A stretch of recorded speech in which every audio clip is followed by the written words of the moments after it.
So what exactly is the game of Pétanque, and why should you be playing it once you reach your 50s, your 60s, even your 70s? Well, here's a couple of great things. It's a very, very sociable game. This one, the place I'm actually playing today, is a very nice pub in Cambridgeshire. And there'll be an awful lot of people turning up here later. They'll have a few drinks, there'll be a bit of jocularity, there'll be a bit of fun, there will be a bit of competition. These are some of the great things. So not only is it a very, very sociable game, it's also a very competitive game. Now, is it difficult to play? Not at all. Anyone can play it. If you can hold a ball, if you can let go of a ball, you can play pétanque. If you can stand in a circle, even if you have a wheelchair, you can put a wheel in a circle. Even if you've got a bad hip, you can play. You don't have to do all of these flashy things that a lot of the top players do. Anyone who can throw a ball can play pétanque. Now, why else is it a really, really good game once you hit a certain age? So we've covered the fact that it's great fun. We've covered the fact that it's very, very easy. The competitive element is the next thing for me that really kicks in. Because once we stop being maybe soccer players or netball players or tennis players, we want to have something that still ignites that drive, that passion, that will to win within us. And pétanque will give you that, but it doesn't necessarily give it to you in the fire and the brimstone that some of the other more professional games does. This is a different one because not only are you playing against the opposition, it's very, very similar to golf. You're also playing against yourself. You're trying to make yourself a better player than you were before. Now, do you need to practice endlessly?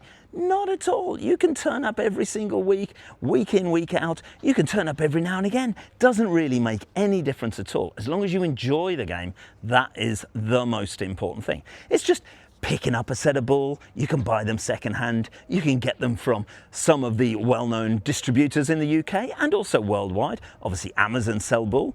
DC Pétanque in the UK, PYC Pétanque in the UK. Those are two of the big vendors of this particular game equipment. But you can also go to Decathlon, as I mentioned, Amazon.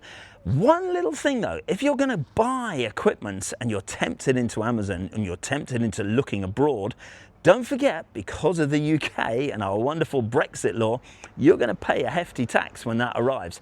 The tax, I don't know, I haven't actually purchased ball that way, but I have heard some horror stories, shall we say. So what equipment do you need? Obviously a set of ball. That's the most important thing. A wooden jack, which is what you buy, they're about £1. They're not expensive. A set of ball, you can buy them second hand, 20, 30, 40 pounds. You can buy some leisure ball, they're about 40 pounds as well. A good competition set though is what most players should aspire to, because not only do they have resale value, unlike the leisure ball, you can't make money selling leisure ball on. You're not really going to make money selling competition ball on, but you will get a fair portion of your money back. Tape measure. Any tape measure will do, just to make sure that you are measuring the distances between the ball to see who is closest. Now, you can go into other things. You can buy a scorer if you want. You can buy a plastic circle if you want. But the basic things, just a set of ball, a cochonnet or a jack and a tape measure. That's pretty much it. So you can get started for less than £100 and you're off to the races. Then, best thing to do, go on Facebook, go onto the governing body, whether it's the English Pétanque Association, the Scottish, the Welsh. If you're international, check out the different associations where you live. Find out if there's a club near to you. Visit that club. They will always welcome people, any age, any denomination, any religion. It makes no difference.